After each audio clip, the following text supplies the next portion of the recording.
Welcome back to Daytime. We're going to go from flowers to travel right now. I have with me Sheila and Ashish. So welcome to the show. Sheila, you're an Ottawa-based adventure travel specialist. I am. I'm dying to find out what that's about.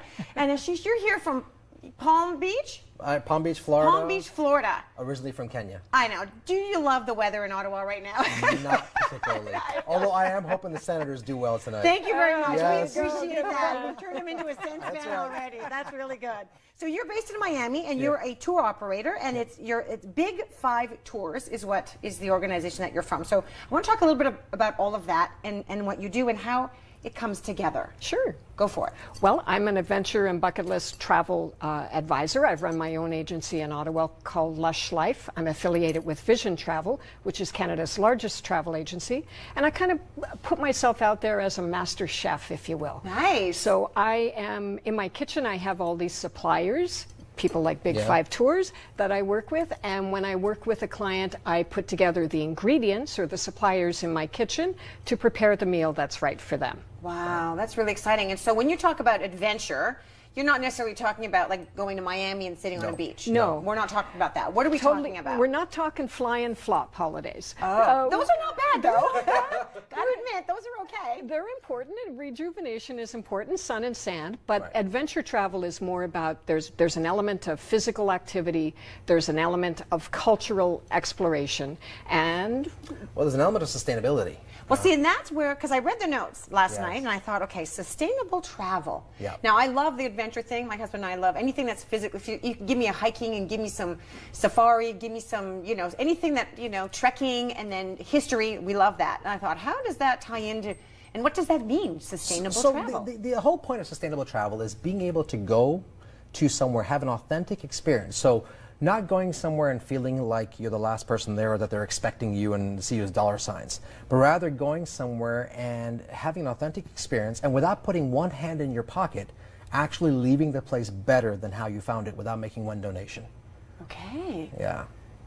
So it's all And how about does that respecting work? where you're going, Okay. and respecting the people that live there, and helping support the local environment, and respecting nature. That's right. So if I visit a place like this and I put my dollars into the city, and into their tourism, whether it's a tour or it's their hotel or it's their restaurant, is that how I'm helping to sustain them? Sort of, yes. So it's about the choices you make. So for example, I'm originally from Kenya. So there are camps that we would use there, for example, but the camps are not owned by the government. The camps are built on native land, and the local tribes that own the land work at the camp. And they have a direct revenue share where every night you stay there.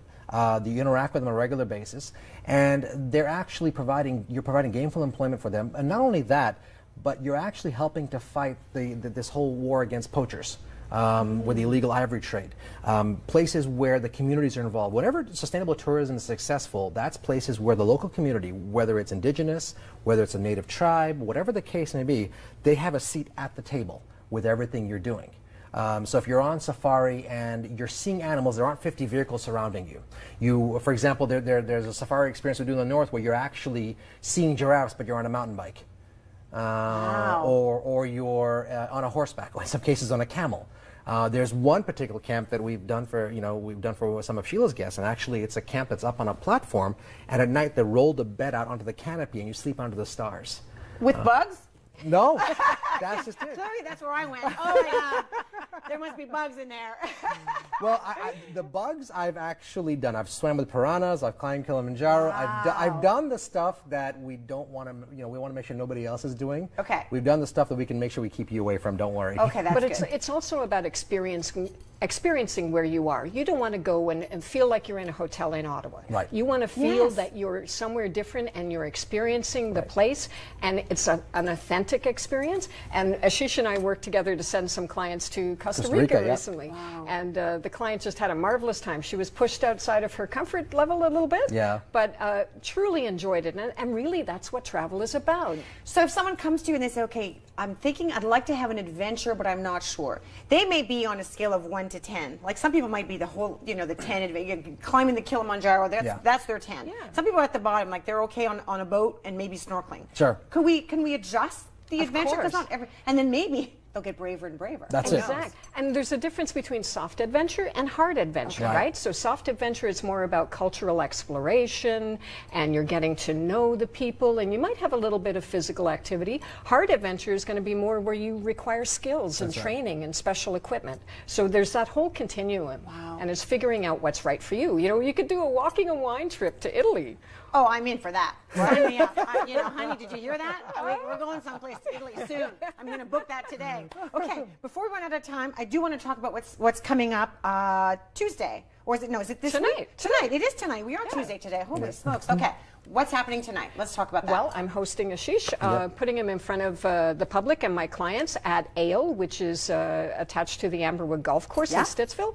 We have a talk about sustainable tourism and why it matters when you travel. We just had a fantastic event at my daughter's school at Elmwood, where we brought him in to talk about why sustainability is important and how these young leaders can change the world. So we're kind of building on that theme tonight. We're talking about Latin America, the hotspots, and then Africa following up. So the new hotspots are... Well, I mean, really, when it comes to Latin America, it's Nicaragua. We're talking about Nicaragua and what it's turning into.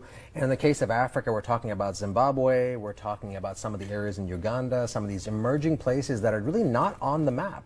And you kind of scratch your head and go, well, are you sure you want to go there? But then when you get there, it's this experience that just absolutely blows your mind. And you guys do all the research for us. So in the sense that if I bring up a city or a country and I ask, is this safe? You can tell me honestly if it's a good idea or not. You would say, yeah, that's not so. You know, if I have a heart condition, I say, okay, I need to climb something. You might be able to suggest something else. Well, as a travel advisor, I work with the client to get to know them and how they travel and what's important to them. But I also have feet on the ground experts around the world with Virtuoso, which is the large luxury travel network I'm in. And Ashish as well has your white glove service. White glove service, our concierge team, we have feet on the ground in different places as well. And it's a lot of it is understanding why you want to go somewhere. So that's a big part of it. Sheila and I, really work together in terms of understanding why do you want to go. We want to make sure you're taking your trip, not your neighbor's trip. Yeah. A lot of times you hear from a friend or a neighbor or a family member that says, oh, I took this trip, it's amazing, you should take it. You take it, and halfway through you go, well, that's not really my trip. It wasn't the right thing for me. So we want to know why you're going. And Sheila does a great job of actually extrapolating that from everybody she talks to.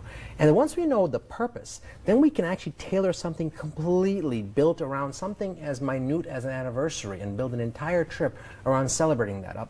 Prime example, we had one in Kenya. It was a 40th anniversary. And we had a whole ceremony, but to make the ceremony happen, it wasn't about money. We actually had to sacrifice a goat for the tribal elders. Oh my goodness. In order to make the ceremony work. So it really depends. So listen, if anybody at home is interested, you need to go to these websites. We have lushlife.ca. That's probably one of the places we can go. And big5.com. And together they'll help to create an incredible adventure. We could have talked for another half hour, I'm sure. I got ideas now. All right, we're going to take a break.